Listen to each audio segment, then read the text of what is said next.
అది దేవుడు ఒక వ్యక్తిని మొదటిసారి దర్శిస్తే, లేక ఎన్కౌంటర్ చేస్తే, లేక విజిట్ చేస్తే తొలిసారి ఆ పిలుపులో 4 అంశాలు ఉంటాయి. అందులో ఒకటి రక్షణ. ఆ పిలుపులో ఆ వ్యక్తిని దేవుడు రక్షించుకుంటాడు. తర్వాత దేవుని భారాన్ని ఆ వ్యక్తికి ఇస్తాడు. దాని విజన్ అంటాం. నిన్ను రక్షించుకున్నాను, నీ మూలంగా పలానా వ్యక్తులు రక్షింపబడాలి, నువ్వు సువార్త చెప్పాలి అనే విజన్ కూడా ఉంటుంది. ప్లస్ విజన్తో పాటు దేవుడు ప్రావిజన్ కూడా ఇస్తాడు, అంటే సదుపాయం ఇస్తాడు. నువ్వు పలానా పని చేయి అని చెప్పినప్పుడు దేవుడు సదుపాయం చేయకుండా మనల్ని ఏకాగ్గా వదిలేయడు, ప్రావిజన్స్ ఇస్తాడు. తర్వాత ఆ ప్రావిజన్ ఉపయోగించుకొని ఆ విజన్ను పుణికిపుచ్చుకొని రక్షణను నిలుపుకుంటూ మనం చేయాల్సిన మిషన్ ఉంటుంది. ఆ ఫుల్ఫిల్ చేయటానికి మనం చేసే పని మిషన్. కాబట్టి God's call is equal to salvation plus vision plus provision plus mission. దేవుడు మొదట 3 చేశాడు.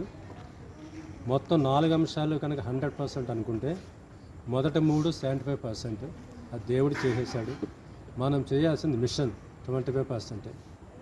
మన పని మనం చేస్తే ప్రావిజన్ను సద్వినియోగం చేసినట్టు అవుతుంది, దేవుని విజన్ నెరవేర్చినట్టు అవుతుంది, మన రక్షణకు అర్థం పరమార్థం ఉంటుంది. So God's call is equal to salvation plus vision plus provision plus mission. H2O is equal to H plus O కాదు. ఈజ్ ఈక్వల్ టు అన్నప్పుడు లెఫ్ట్ సైడ్ రైట్ సైడ్ సమానంగా ఉండాలి, balance. H2O is equal to 2H plus O అనేది ఎలాగ బ్యాలెన్సో God's call is equal to salvation plus vision plus provision plus mission. ఈ 4 అంశాలు కలిపి సింగిల్ ప్యాకేజ్. గాడ్స్ కాల్లో 4 కలిపి ఉంటాయి, ఇదొక ప్యాకేజ్. ఈ 4టిని విడదీయకూడదు. మొదట 3 నేను ఉపయోగించుకుంటా, మిషన్ చేయను అంటానికి లేదు. 4 ఒకే సింగిల్ ప్యాకేజ్.